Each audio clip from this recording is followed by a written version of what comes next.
Israel and Hamas are set to hold talks in Egypt's Sharm el-Sheikh on Monday as momentum picks up on Trump's proposed peace plan for Gaza. Georgia's Prime Minister, Irakli Kobakidze, accuses the EU of interfering in national politics and supporting an attempt to overthrow his government.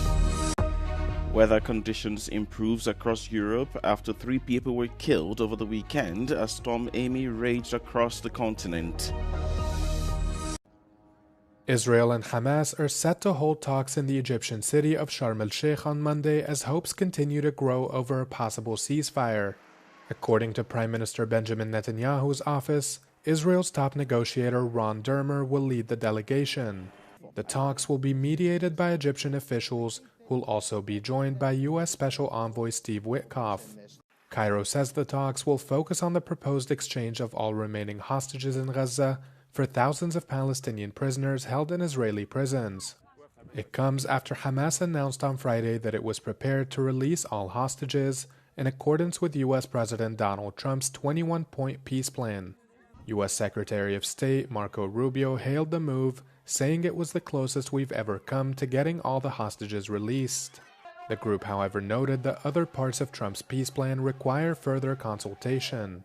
Trump's plan features 3 main points for a post-war Gaza: the release of all hostages, the disbandment of Hamas, and the appointment of a provisional oversight government run by himself and former UK Prime Minister Tony Blair. The US President welcomed Hamas's Friday announcement, saying in a post on social media that he believes the group is ready for lasting peace. He also directed Israel to immediately stop the bombing of the enclave to facilitate the release of hostages. The development comes just 1 day before Israel's war on Gaza enters its 3rd year. Now the onus is on Hamas. And so if it doesn't happen, what President Trump has said is that he will back Israel completely in acting forcefully against Hamas. Well, let's hope that we can finish it the easy way and not the hard way. Watch the exclusive interview with Israel's Prime Minister Benjamin Netanyahu on Euronews and euronews.com. Georgian Prime Minister Irakli Kobakidze said on Sunday that protesters who sought to force entry to the presidential palace during Saturday's local elections had been trying to topple the government. Kobakidze accused the European Union of meddling in Georgia's affairs.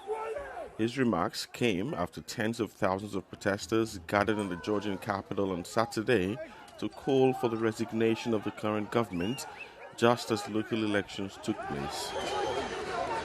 Georgian riot police used pepper spray and water cannons to drive demonstrators away from the presidential palace in the capital, Tbilisi, and detained 5 activists as the opposition staged the large demonstration. Georgians were electing city mayors and municipal governing bodies amid widespread political tensions, with most of the opposition boycotting the polls and mobilizing supporters for the mass rally. Protesters and the country's opposition declared the result illegitimate, claiming the vote had been rigged by the Georgian Dream Party, aided by Russia. Weather conditions improved across Europe on Sunday after 3 people were killed over the weekend as Storm Amy raged across with strong winds and rain, impacting critical infrastructure and disrupting power for tens of thousands. Authorities in the Netherlands lifted their nationwide code yellow warning after the storm led to cancellation of hundreds of flights and ferry services. While in Scotland, authorities restored power to some 67,000 homes 2 days after Storm Amy brought damage and disruption. Earlier, 2 men were reportedly killed by the storm in France, local officials said on Saturday, while authorities in Ireland reported a man died in Letterkenny on Friday in what police called a weather-related incident. The storm was also felt in Belgium, where strong winds with speeds reaching over 100 kilometers per hour were reported. Meteorologists attribute the course of Storm Amy to remnants of Hurricane Umberto, which formed last week over the Atlantic Ocean. At least 5 people have been killed after Russia launched a large-scale combined missile and drone attack on Ukraine overnight into Sunday. Ukrainian President Volodymyr Zelensky said 9 regions were targeted, including Lviv, Zaporizhzhia and Odessa, with cruise, Kinzhal missiles and Shahed drones. In Lviv, a Taya family of 4, including a teenage girl, died when missiles struck residential areas and an industrial park that later caught fire. In the southern city of Zaporizhzhia, 1 woman was killed and 9 others injured. Local officials said the attack destroyed homes and left around 3,000 households without power. The assault came just a day after a deadly strike on a train station that left dozens injured. Kyiv called the attack savage and said it was designed to hit rescuers and civilians fleeing the scene. Russia has stepped up airstrikes on Ukraine's rail networks and energy grids ahead of winter, a tactic seen in previous years since Moscow's full-scale invasion began.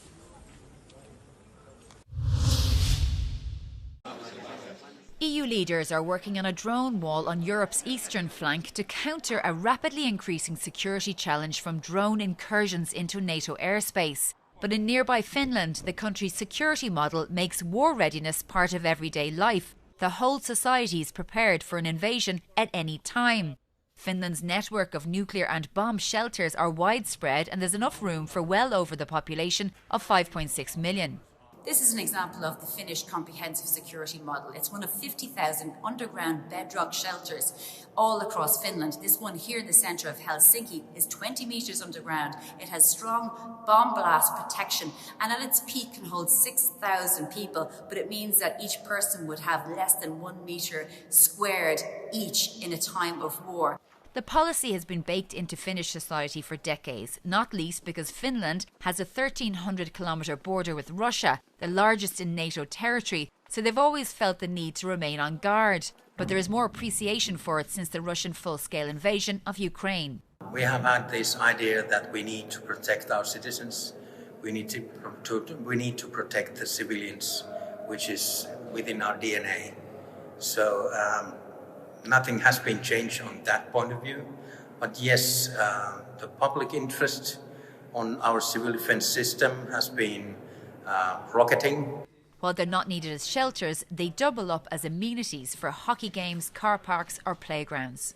In order to work, Finland's security model relies on everyone from private and public sector, NGOs, individuals. Also, every home in Finland is required to have food, fuel and water for each individual for 72 hours in case of attack. The Martha Association is an NGO which reaches out to assist communities, showing them how to survive in an emergency. We reach out to people, our own members and the larger audience in Finland, and we try to help everybody to take care of their own households in the best possible way, so that also in a situation of crisis they might be able to survive for the first 3 days and rely on themselves. Key to defence is the military. Young men do around 10 months of obligatory training at age 20.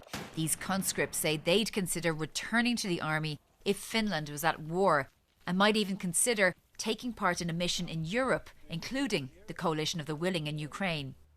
If there was a new war, I'd probably think about it, at least. There might be a possibility that I would go, especially if it's something that, can help keep up the peace here, keep up the peace of our people and the people of other NATO countries. I don't know if I'd go to Ukraine, definitely not yet, because I haven't finished my conscription, but I think that if there would be a war that I also think would benefit the peace in Europe and Finland especially, I think if need would be and I would be called, I think I would go. The Finns say the consistency of their model also ensures the country has psychological resilience. They say that no matter what happens, there's no need to panic. All is prepared. Shona Murray, Euronews, Helsinki.